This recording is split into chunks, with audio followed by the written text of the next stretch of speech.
గురువుగారు అలాగే మరి భయం అనేది లేకపోతే ఈ తంత్ర ప్రభావం ఉంటుందంటారా గురుగారు?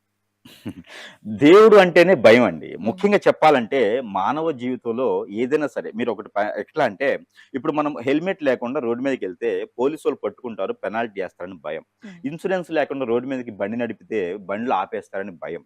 అలానే ఒక లాయర్ ఒక కోట్ యేసుకుంటే లాయర్ అని, ఒక కాకి డ్రెస్ యేసుకుంటే పోలీస్ అని, ఒక వైట్ డ్రెస్ యేసుకుంటే డాక్టర్ అని ఎలా అయితే మనం హ్మ్. అనుకుంటామో అదే విధంగా ఈ భయము అనేది ఒక దేవుడు సృష్టించింది. దేవుడు మాట్లాడడు కాబట్టి, దేవుడు ఏది చూడడు కాబట్టి, ఒక విగ్రహాన్ని మనం సృష్టించుకొని, ఆ దేవుడిని మనం కొలుచుకుంటూ ఉంటాం. కులదైవంగా, ఇష్టదైవంగా ఎన్నో రకాలైనటువంటివి చేస్తూ ఉంటాం. మొక్కుబడులు తీర్చుకుంటూ ఉంటాం. ఆ దేవుడు అనేటువంటి ఒక భయం, ఆ భయం అనేది లేకపోతే హ్మ్. మానవ జీవితం వ్యర్థం. కాబట్టి ఏదో ఒక భయం అనేది ఉండాలి. ఇంట్లో పెద్దవారు ఉన్నా లేకపోయినా ఇంటి గడపకి సమానం చెప్పాలి అంటారు. అదే విధంగా మనం ఈ జనరేషన్ ఎలా ఉందంటే ఇప్పుడు పిల్లలు పెద్దల మాట వినేటువంటి పరిస్థితి లేదు. పెద్దలు పిల్లలకి చెప్పేటువంటి టైం లేదు. అలాంటి సమయంలో ఒక భయమనేది ఉండాలి. ఆ భయమే దేవుడు.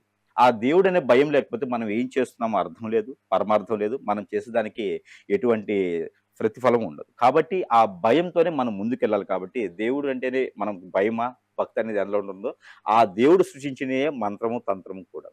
గురుగారు మీకెప్పుడైనా అనిపించిందా? నేను ఈ మంత్రతంత్రాన్ని అనుభవించాను అనే ఫీల్ మీకెప్పుడైనా వచ్చిందంటారా అసలు? అంటే నేను చేసినట్టు అనుభవం ఉంది గానీ, నేను చేయించి పడినట్టు అనుభవం లేదు నాకు. హ్మ్. అది చేయించిన వారి యొక్క అనుభవం ఎలా ఉంటుందో తెలుసు. నాకు ఎవరు తంత్రం చేసైతే లేరు ఇప్పటివరకి. మంత్రం ద్వారా నాకు ఉపదేశం చేసిన వారైతే మా గురువులు గారు చాలామంది ఉన్నారు. దాని అనుభవం సారంగా అయితే గనక మన ప్రేక్షకులకి ఎవరికైనా సరే ఇలాగా వాళ్ళకి కొన్ని సింప్టమ్స్ ఉంటాయి. దాని యొక్క అనుభవం ఎలా ఉంటుందంటే నిద్ర పట్టదు, ఆకలి వేయదు, హ్మ్. సన్నబడిపోతా ఉంటారు. 20 ఇయర్స్‌కే 50 ఇయర్స్‌లా కనిపిస్తూ ఉంటారు. ఆళ్ళే అందరూ దూరమైతూ ఉంటారు. వారికి కోపము, చికాకు అన్ని రకాల ఇబ్బందులు కలుగుతా ఉంటాయి. ఒక పని చేసినా ముందుకెళ్ళదు. పెళ్ళిళ్ళవ్వు. పెళ్ళిళ్ళయిన తర్వాత భార్యాభర్తలు విడిపోతూ ఉంటారు. ఇంట్లో ఏదో ఘోష, ఏదో తిరిగినట్టుగా ఉంటుంది. హ్మ్. ఇవన్నీ గూడా ఆ తంత్రం ద్వారా చేసేటువంటి క్రియల ద్వారా మన ఇళ్ళలోకి వచ్చేస్తూ ఉంటాయి. ఇంట్లో శృతులుండవు. ఒకళ్ళకొకళ్ళకి పడదు. అలానే ఇప్పుడు అందరికి చాలా మందిలో మీకోటి గమనించుకోవాలండి. వెరికోస్ అని వస్తది. అవును గురుగారు. వెరికోస్ వస్తది. టీబీ, క్యాన్సర్, హెచ్ఐవి ఇవన్నీ కూడా అట్‌లీస్ట్ గ్యాస్ ట్రబుల్ ఉంటుంది. స్టమక్ రిలేటెడ్ సమస్యలుంటాయి. Kidney, liver, back pain, shoulder pain, muscles pain.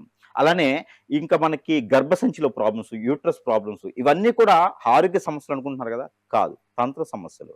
మీరు ఎక్కడైనా దిష్టి తీసినటువంటి నిమ్మకాయలు దాటినా, చేతబడి చేసినటువంటి స్థలాలు దాటినా, అలానే మనము తలస్నానం చేస్తాం.